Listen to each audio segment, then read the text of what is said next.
Hey y'all, welcome.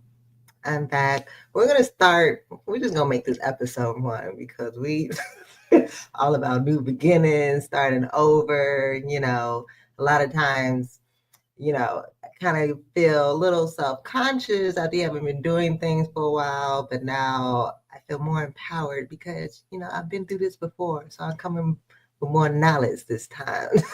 So today we're gonna focus on why I got motivated to start on this new path as far as living a more toxic free lifestyle. And I really wanted to empower others on how they can do this as well. Because, yeah, this stuff is affecting our health, affecting us not being able to get pregnant.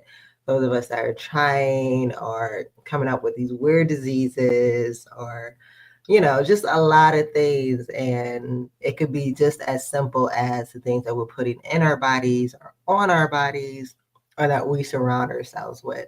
So I really wanted to dive into this podcast that really changed my life and just changed how I saw everything. And that's from Diary of a CEO. He interviewed this woman. Her name is Dr. Yvonne Burkart. I'll have that link in the description so you can see the full podcast. It was just amazing, the interview. And I really appreciated how detailed they got with it. And just, he would literally hold up, what about this? What about chapstick? What about deodorant? And she would break it down. So it was very informative. Really loved how they did it. And I also follow her now as well because she's so passionate about this issue.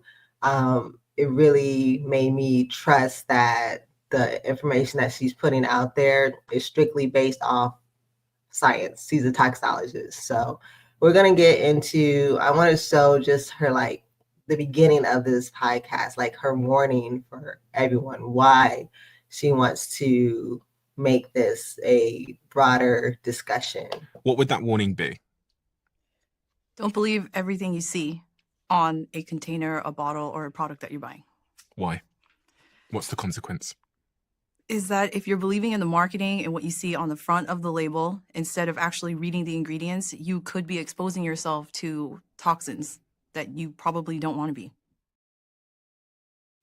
And this was really powerful because I feel like the main issue for all of us is lack of knowledge, or we're strictly relying on these little, 30-second social media clips from people that we have no idea who they are and, saying, I wash my vegetables with baking soda and vinegar. Then another video comes out, don't do that.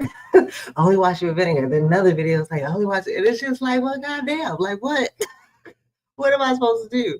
So I am really into going to people, to scientists, to doctors who are very knowledgeable and finding out from them, like, okay, what is going on? And especially with these ingredients, how they are writing out the ingredients and these long words and that we don't understand.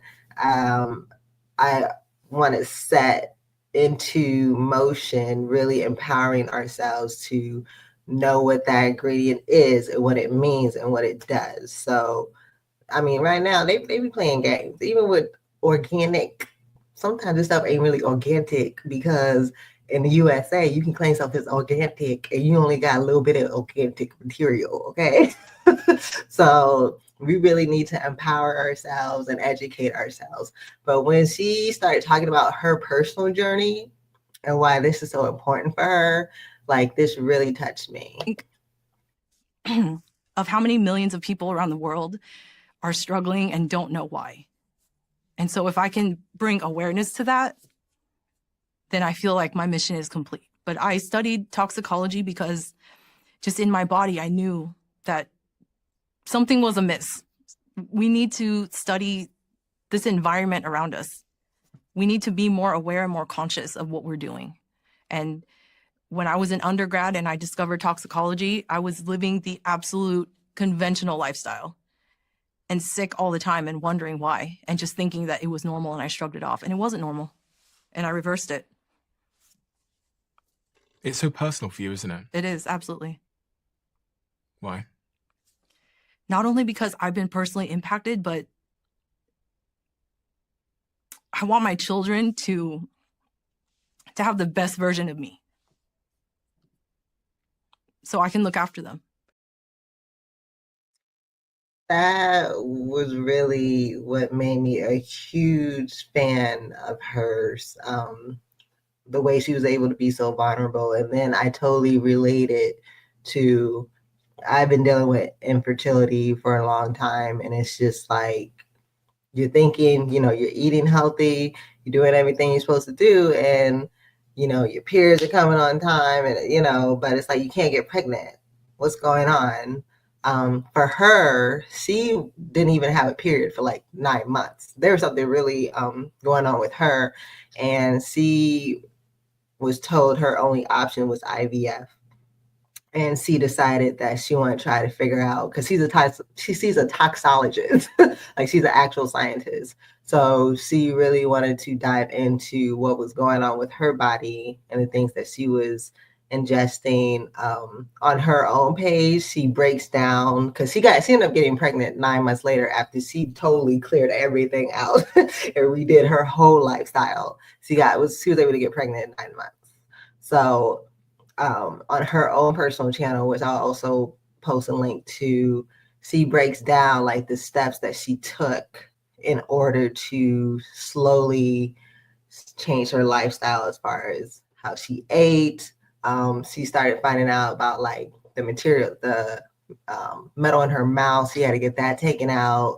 And it was just a lot. It's like so many things, y'all, that we are doing to ourselves that we don't realize is slowly poisoning us or slowly preventing us from becoming fertile or, making us susceptible to cancer. So it really, that part, like, it really touched me how you could tell how serious this is for her. And she's not playing no games. Like when she suggests that, you need to stay away from this, or you should probably do this, it's not because nobody's paying her. Like that's not the vibe I get from her. It's like she's done her research and she's like, okay, these companies, this is safe. This is what you need to do. So that part was very touching for me. Also, we all hear about these forever chemicals, the microplastics. People thought that it was a bit, oh, we got back our plastic straws. Like, I don't know why that was like, I'm not understanding why that's the big thing. Why folks was mad at the people. Like, I don't know, but she goes into exactly what's going on with these plastics. How many of these sort of day-to-day consumer products have toxic chemicals in them, or at least one toxic chemical? Almost everything. And it might shock you to think that it is almost everything, but unfortunately it is. It's because our world now is overcome with plastics, single-use plastics, plastic containers, food containers. Almost everything that we know of has some plastic element to it.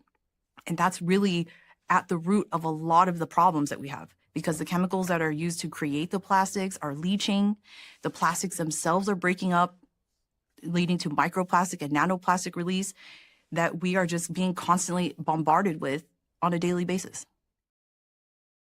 Daily. When you think about, like, I eat out, right? You get the plastic containers that stuff comes in, and the heat is what's releasing those chemicals. Even the lining on the Starbucks cup, which now I'm trying to get away with Starbucks after touring a plantation in Costa Rica, and that was a bit traumatizing. But just a simple Starbucks drink, you are ingesting plastic, and definitely with the straws, y'all are ingesting plastic. So it's like you're slowly doing damage to yourself just for convenience. Because over here in the United States, now everything is about convenience. And we're starting to see now how that is drastically backfiring, as some of us are trying to take a stand for things. So now we have to start being inconvenienced.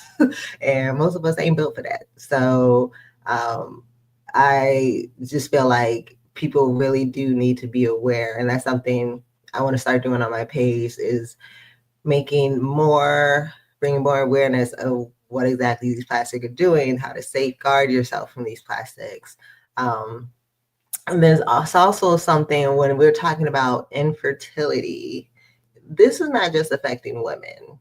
And a lot of times people feel like this is this is a human issue, because they have even started realizing that these chemicals and the plastic and everything, it's messing up these men's sperm. So sometimes women, it's not all on you, the reason why you're not able to get pregnant or struggling with fertility. It could be the man. So cancer is probably one of the most clear associations, as well as infertility. And more widely known are issues like not being able to conceive, having a decrease in sperm count, sperm quality, and the fact that sperm count has declined by 50% in the last 50 years is pretty alarming. And also, I started finding out that they are starting to tie the sperm quality to not even the fact that a woman isn't getting pregnant, but if she's having miscarriages, that can also be tied to the quality of the male sperm, why the woman isn't able to carry fully. So this is not completely on women. So men also need to be very diligent and conscious about living a toxic-free lifestyle as well. And not just for men who want to have families, but also for your health as well. I mean, this stuff is creating, cancer and all kind of diseases. So also she gets into how these toxins literally affect our DNA. And when it affects our DNA through the mom, that's being passed down to the child, and their DNA is already altered because of the chemical of what your mama had. And then y'all. So, I mean, if we give a damn about our future generations, we really have to take seriously the toxins that are surrounding us and what we're doing to our bodies now. When a woman is pregnant with a female daughter, her developing ovaries, which will then someday contain the eggs that will then become the grandchildren, are also in the same environment as the mother. So what the mother is being exposed to, the baby is also being exposed to, and also her grandchildren are being exposed. So if a mother is exposed to toxins, her baby's babies are being exposed to those toxins. That's exactly right. So there's sort of a generational toxification of people. Yeah, that's called multi-generational toxicity. And it even goes a step further, transgenerational. That's when great-grandchildren can be impacted, because what's happening in utero is epigenetic changes. So changes to our DNA that are then being passed down through our progeny. So great-grandchildren, even if they live a perfectly clean lifestyle and haven't been exposed to toxins, could have already been genetically predisposed to developing some of these conditions.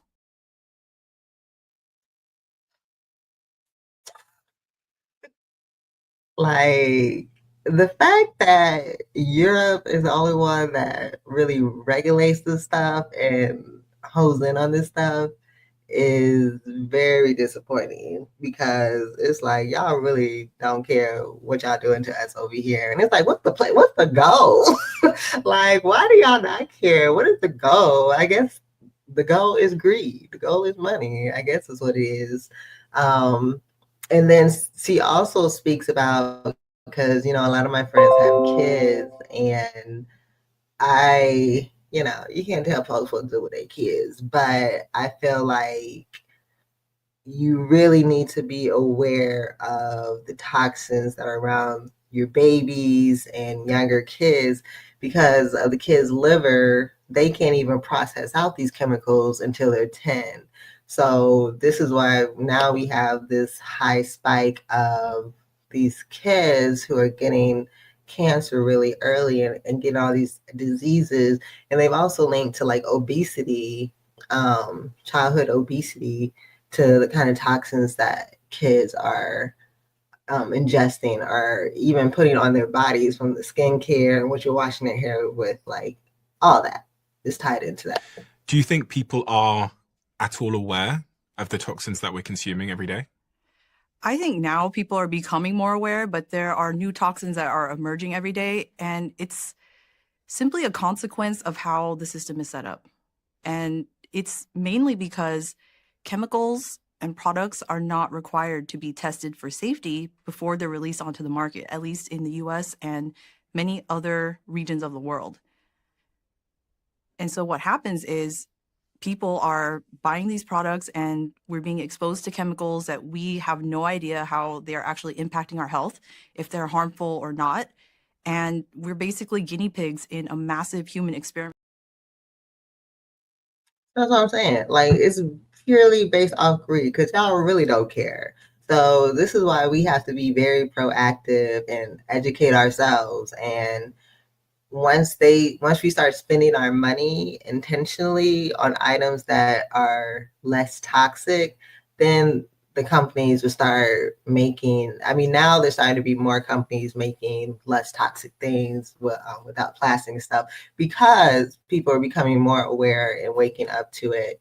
So the final video clip I want to show is, I love how she breaks down the endocrine disruption system, because what's happening is the most toxic thing is women that we're putting on ourselves is our makeup and like perfume. And that's because we probably do it like every day. And these really disrupt our endocrine system, which help with fertility also. So, and then she was even saying that the darker the makeup, the more toxins are in the makeup. So they just be setting this up like always to fail, because even with the relaxers, like now they're finding out that that causes uterine cancer. I mean, it's chemicals, like it's toxin chemicals. So I just really liked how they broke down what exactly is happening with your body as far as the endocrine system when these chemicals and these toxins are when you're exposed to them. What is an endocrine disruptor? Explain that to me like I'm 9 years old. Okay, so in the human body, we have 8 endocrine glands.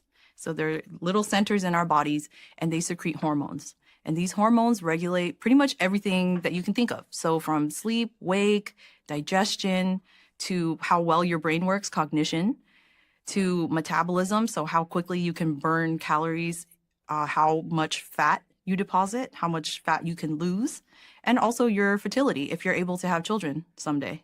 So endocrine disruptors are coming in and they're basically disrupting. Like just as the name indicates, they're throwing the balance off, they're messing up with the signaling, they're causing everything to go haywire in our bodies. So we really need to be careful, especially for children whose bodies are rapidly developing. And then you're throwing in these endocrine disrupting chemicals. It's like adding gasoline to, like a dumpster fire. Yeah, so yeah, that's another good point, because I saw that on another podcast, how people who are struggling to lose weight, it might not be that you're not exercising enough. It might be the fact that you are slathering on some lotion that's packed with perfume and all these other chemicals that's messing up your endocrine system, and you're not able to lose the weight. So it's just a lot at play here when it comes to having a healthy lifestyle and trying to live our best lives. So this let me tell you, this podcast was life-changing. Like, I was so paranoid. I was going through everything. But what I did start to realize is to do that switch is expensive. She talks about finding an integrative functional doctor, and just to schedule an appointment with them, a lot of times they don't take insurance, and maybe you can find someone that has a package, a month for $1,200. But I always seen like 1 hour session could be anywhere from $125 to $460. Right now, I'm looking for a holistic biological dentist.